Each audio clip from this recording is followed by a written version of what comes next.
I am the queen of my throne. I am the queen of my throne. I am the queen of my throne. I am the queen of my throne. Hey, and welcome back to What's Really Going On. And today we again have some great guests that are coming to us with our partnership from SDIG and Dr. Joseph Noe. And we're talking about diversity and inclusion in education. And, you know, when we think about education, I mean, at least when we were growing up, it was just like the traditional education. I mean, go to school, right? The brick and mortar building, walk in, and then, you know, that was it. But there's so much to choose from now. I mean, parents have really a lot of choices to make, a lot of decisions to make when it comes to school for their kids. You know, that's K through 12. And then, but everybody has a different style of learning, and they learn in different ways. So that's what things are being developed now and current with technology and what we have. Sure. And then even colleges, right? I mean, you have vocational college or you have 4-year, 2-year. Specialized in trade if you need to. Yeah, specialized trades, whatever there is. So, well, let's just get right to it and find out what's really going on. And now we're going to welcome to the show Tricia Cook from Birmingham, Alabama. She's going to tell us what's really going on with diversity and inclusion in education. You've got quite a background there, Tricia. So tell us a little bit more of what that even means. Sure. So I was diagnosed myself with a learning difference in 1983. So I never really had an easy time during school. And a lot of disparagement happened during those years and a lot of anxious and anxiety towards reading, writing, speaking. So I took a route of early childhood education. I don't know if it was pushed upon me or I wanted it, but I just know that my mom knew I could be successful in teaching. So anyway, I did that. And it was interesting because early on it was a constructivist theory type of education, and wasn't ready to leave school yet. I don't know why. I just wanted to torture myself longer because then I hadn't retrained my brain to learn yet. I went into a little bit of speech pathology and speech and language pathology for a couple of years. Didn't finish with that, but then went into Montessori, became a Montessorian. And I was a Montessori teacher up to 15 years, all different levels, except to being elementary. Stop you there, Tricia. Yeah. Pointing out a lot of great words, but I want to make sure everybody understands those. So what is the difference between Montessori school and what people would think is a traditional schooling? Sure. Actually, I'm working from home now, independent tutor, coach, and consultant, and you'll see my background is a Montessori classroom because I just get inspired by that environment, especially being neurodivergent myself, where it was kids freestandingly walking around, choosing materials that are their brain speaks to them onto their levels. So the top shelf goes from the most simple down to the most complex, where you have different areas of the classroom, such as geography, science, language, mathematics, that they move around and pick and choose. They can work in groups, they can work alone, which I feel like my anxiousness towards school, I think it would have been very important to have that independence and that autonomy there. That sounds like a very powerful learning style. Strategic. Oh, it is. And there's a lot of automaticity set into the material, so you don't have to have the teacher directed to you. It's it kind of teaches itself the way that Montessori materials are set up. So absolutely adored being in Montessori, which was funny because my friend said, you know, why don't you get some Orton Gillingham training and working with those with dyslexia? And I was like, oh, okay. I forgot to mention this is after my master's as a reading specialist. And I was like, oh, okay. So I got the Orton Gillingham training. So let's fast forward about 10 years. So now I'm online and I've developed my own curriculum, my own program that is a hybrid of Montessori and Orton Gillingham, because I've studied the neurodifference and a lot about the neurodivergency of the mind, that I've just found what works for both of those areas, and along with what I've learned. So Tricia, when you're saying neurodivergency, you're talking about just the differences of how the brain kind of takes in information.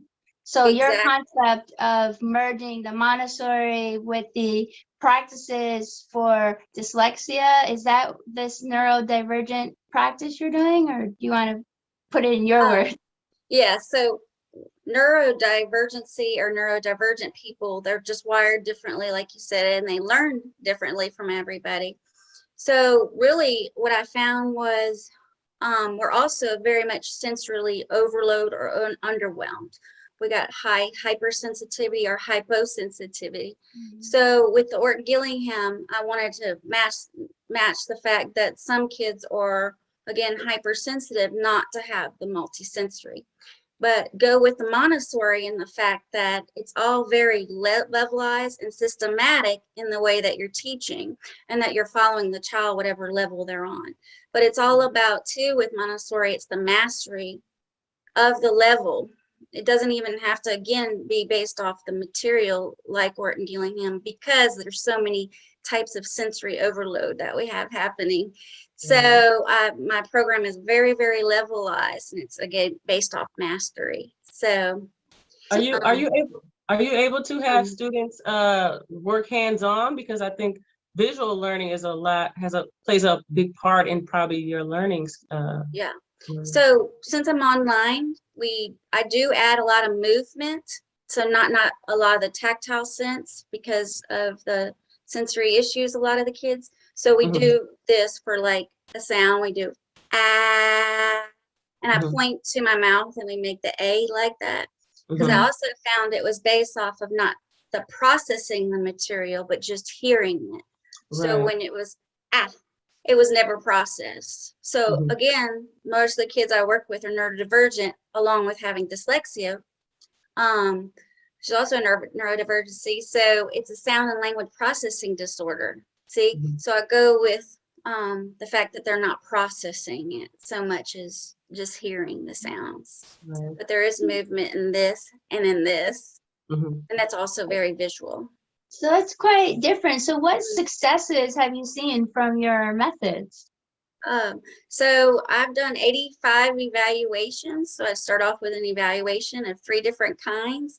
And so I've always gotten kids to where they need to go for a diagnosis and hadn't heard anything otherwise. That's just that I've sent them for the right diagnosis to the right people, whether it be going to a dyslexia organization or going to developmental or behavioral optometrist, or going to a pediatrician to seek out a neuropsychologist, things like that, so on and so forth, or for OT and PT. So I've been very successful on that because the way that I do my evaluation is also very different.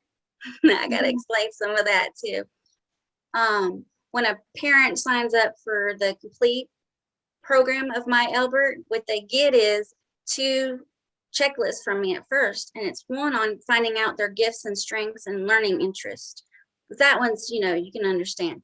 But the next one I sent out are the anger and shame checklist, but I don't call it. I call the learning uniqueness checklist, because I want to see if any anger or shame has developed towards their learning difference.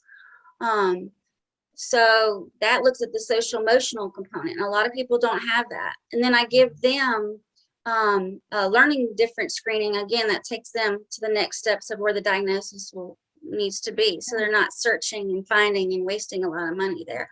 But anyway, so then they get back from me a follow-up of the evaluation, and it has all kinds of recommendations and accommodations, as well as how to work with that anger and shame that's developed, those emotions inside of our heart and mind. Well, your technique is step-by-step process. Very thorough. So people want to find you. They can go to your website at www.myelbert.com. That's ELBERT.com. We'll make sure it's up on the screen for everybody to see. So just just one thing though, if people feel like they learn very differently, and they know someone who learns very differently, what would be something you could say to them that would be very encouraging from everything, you know, you've studied and you've experienced? Sure. What's something you could say to them? Well, I could just tell them my own story. Again, it was, Mhm. this is almost my testimony at the same time, but it actually Right. is that I struggled in school, teachers putting me next to their desk, kids treating me differently so they, because they could sense and tell that the teacher is too. They were very frustrated with me. When I got to be 38, where I never had let school stop me because my mom said, "You're not going to let anybody stop you." Mhm. That when I turned 38, I retrained my brain to learn by using mind maps. So Google mind maps. They're highly developed since I was 38, but right now, I mean, they're perfect. They include what you're talking about, the visual. It includes the visual imaging, that 3D thinking that we're talking about, and breaks everything down for us, where our problem is seeing a whole picture, that we have the analysis ability with using mind maps. But after I had retrained my brain to learn better, and I was reading fluently and understanding what I was saying, I'd also found poetry. Poetry is a form of list form thinking. We don't think in whole whole sentences, just in phrases and words, and we're forced to be speaking in whole to communicate. So poetry included that list form thinking, where I could start to begin to write. So start with free verse poetry. So look up free verse poetry and Google it, and you'll find a lot of freedom in that, because it's not a lot set meter, rhyme, and pattern. So you might really enjoy it. And next, you might feel very insecure and unsure about yourself because of all that you experienced in the learning traumas. So what I would do is you could seek out mindset types of things to get yourself in a positive, instead of ruminating on the negative and what you experience, because with our 3D thinking, we can think back as if it's happening today, of, let's say, the teachers being ugly to us, the kids. So look at mindset, positive mindset. Look at my program for spiritual mindset, because I go a lot into relieving that anger with strength, if you're an adult, anger with courage, and all that shame that you may have had with empathy, and if you're adult, maybe compassion. That's very, very That's helpful. powerful. So they're mind mapping, and they have the mindfulness to also look at, And Don't forget the still- poetry, and the because poetry writing. So that's about all the time we have today, and we Okay. appreciate all this wonderful Yes. information you've given us for our neurodivergence. I appreciate that. Thank So you. Right. thank you so much, Tricia. And that's what's You're so really going welcome. on with diversity and inclusion in education. Thank you. Hey, I'm Dr. Karen Walker, and people have been asking me where they can get these What's Really Going On, the show t-shirts. If you've really been enjoying our show, What's Really Going On, with myself, Dr. Karen Walker, and my co-host, Win Teasy, and you want to get some merch, go to my Instagram page at Dr. Combat Pink, that's Dr. Combat Pink, and you'll see all the merchandise there. You can get What's Really Going On t-shirts, What's Really Going On mugs, What's Really Going On gear. There's all kinds of stuff there. Please check it out and find out what's really going on wherever you are, anytime, any place. Thank you. I'm Dr. Karen Walker, and we'll see you again soon. Mwah. Stay bold, stay beautiful. And now, welcome to our show, Sedleigh from the SDIG London office, and he's going to tell us more about diversity and inclusion in education. What exactly does that mean to you, Sedleigh? Oh, well, listen, thank you so much for having me on the show, guys. Really appreciate it, both Winteezy and also Dr. Walker. It's so an amazing opportunity and experience. DE&I in education. I'm not an educator, I'll be honest, but to be fair, I think all of us should be educators. In my world, I'm in what they used to call IT, which used to be information technology, the little person that came around and fixed your computer, which is no longer the case, even though computers still need fixing. It's more about, now it's about collaboration. How do we share information, both personal and work? And where it comes to education, I'll tell you this for sure, that I have found that the most important part of collaboration has been in the D&I space, has been working with women all over the world, both straight, LGBTQ, the entire spectrum, but specifically women who are either in school, in university, post-university, and sometimes haven't had the chance to learn how to use some really basic digital tools. Some of the brand names that we really know about, but we assume we know how they work, like a light switch, turn it on, it turns the light on, turns the light off. So for me, it's really been about the experience of gaining an understanding of what women need from their workplace environment at a keyboard. And Yeah, that's been more enlightening for me than for them. Yeah, so That's that's awesome. So when you talk about women specifically, I mean, what have you found? Why that genre, or why this connection with women in IT? I'm not absolutely sure, if I'm honest. I think it's because there's been a male-female balance throughout history, and a lot of that has been based around power, money, and strength. But there are certain areas like literature, sometimes politics, sometimes science, where the mind is more important than the body in terms of strength. That's where you see a balance between the sexes, or the sexes as we used to understand them. So therefore, when you're looking at how to understand a keyboard, it doesn't matter whether you're male, female, whether you're bi, it's irrelevant. It's totally irrelevant. Right. Can you do it? Can you share this? We had a year of pandemic, it's still going on. Parents desperate. How do I do this for my child? Do you care whether the person on the other end is male, female, bi, straight, gay? You don't care, as long as they're kind and as long as they know what they're talking about. This is where women are finding a bigger and bigger voice. Wow, yeah, no, I love that. It's almost like a little bit of an advantage you're saying that the women might have. So what have you found has been helpful in success, for doing, like you mentioned turning the light switch on and off. Are these some types of tutorials or something you're giving? Yeah, absolutely. Well, I work for the Systemic Diversity and Inclusion Group, which is how I had the chance to meet you guys at the What's Really Going On show. And I run my own consultancy in London, eBusiness Connect, which is providing the skills and the information for small companies, big companies, to be able to run their collaboration services, like I said, like Microsoft and like Google and like Cisco WebEx and like Zoom. What I found is that with providing people with digital literacy, how to understand what they should have learned maybe in university, is very helpful. And I found some of the most attractive or the most open areas for that, like sponging, is absorbing knowledge, has been West Africa. Wow. When I reached out to a few friends, courtesy of Dr. Nwaye at SDIG, just saying, hi guys, I'm quite happy to do a 1-hour tutorial a week for anybody that's interested online. And literally within like 45 minutes, there were like 5 or 6, I didn't even know whether they were graduates or working or mothers or whatever, women and a few men who wanted to be involved and find out about it. So that's where I got my enthusiasm, because they came to me when I raised my hand and said, I can help. Oh, that's Wow, yeah, no, that's very inspirational. So you're kind of reaching out globally to help with this, I think you put it as digital literacy. I mean, how would you describe that?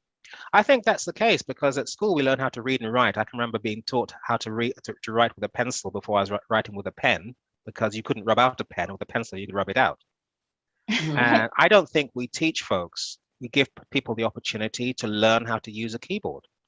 We vaguely assume that people know how to do it, which is, number one, it's a shame. Number two, it's a waste of an opportunity.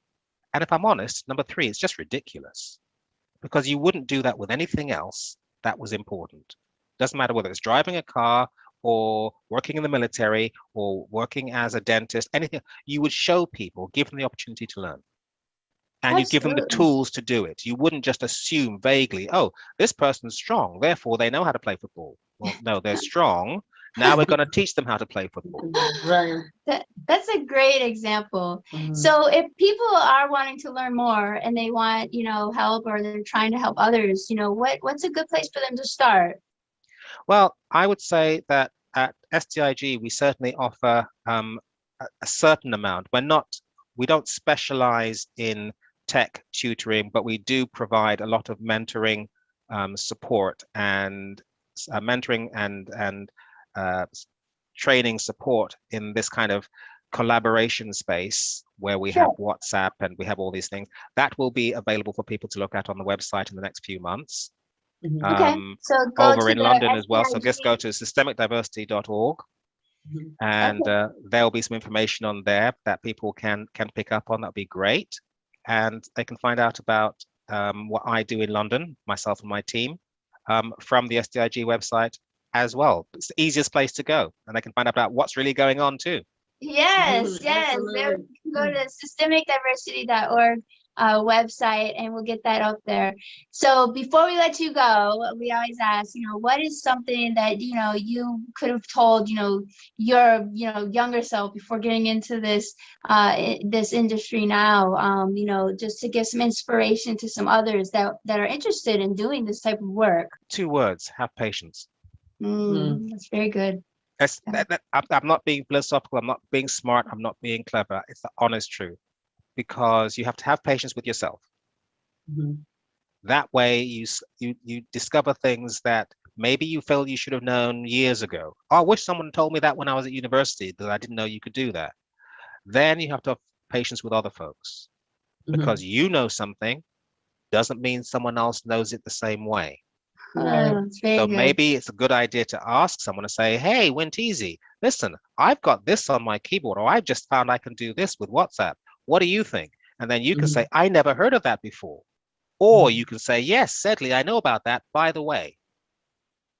So you're giving that respect to say, I don't really know. That's what I would say. I'd give myself that simple advice and say, listen, 1 word, have patience.